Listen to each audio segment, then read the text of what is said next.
Bonjour à tous, après une trêve estivale, votre flash boursier quotidien revient. Explication de la tendance, annonce des points clés à suivre durant la journée, évolution des valeurs, bref, vous continuerez à avoir un rapide aperçu des marchés financiers chaque jour en vidéo. Quant à l'été, il a été assez chargé en actualité, la croissance décélère au Japon, mais aussi en Chine, où les mesures prises par les autorités pour éviter la surchauffe portent leurs fruits.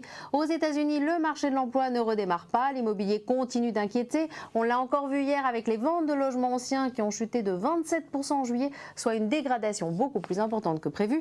La consommation est aussi fragile et pourtant les entreprises ont publié d'excellents chiffres semestriels. D'excellentes publications aussi en Europe, une Europe scindée en deux avec d'un côté la locomotive, l'Allemagne, avec une croissance de plus de 2% au deuxième trimestre, accompagnée dans une moindre mesure par la France, et puis d'un autre côté tous les pays européens avec une croissance atone et qui doivent faire face à leurs problèmes budgétaires. Donc pour résumer, l'été en Europe et aux États-Unis, des données souvent contradictoires. Et puis un manque de visibilité sur la reprise, d'où une très grande indécision aussi de la part des investisseurs sur les marchés actions, indécision qui est aussi perceptible ce matin à Paris, des investisseurs très prudents avant une série de publications de statistiques qui doit avoir lieu cet après-midi aux États-Unis. Les ventes de logements neufs et les commandes de biens durables reflètent de la consommation. Pour l'instant, le CAC 40, lui, recule sensiblement. Sur les autres places européennes, même prudence, l'Eurofirst 80, qui est l'indice représentatif de la tendance européenne, perd 0,50%, tandis que Francfort recule de 0,23%. L'Allemagne, où l'indice IFO du climat des affaires, s'est contre toute attente amélioré en août. Sur le front des devises, maintenant, l'euro reste aux alentours de 1,27$, même sous 1,27$, et puis aux alentours de 107 yens, c'est-à-dire non loin de son plus bas niveau depuis 9 ans face à la devise nippone qui ne cesse de s'apprécier. Une tendance qui risque de peser sur les entreprises japonaises exportatrices.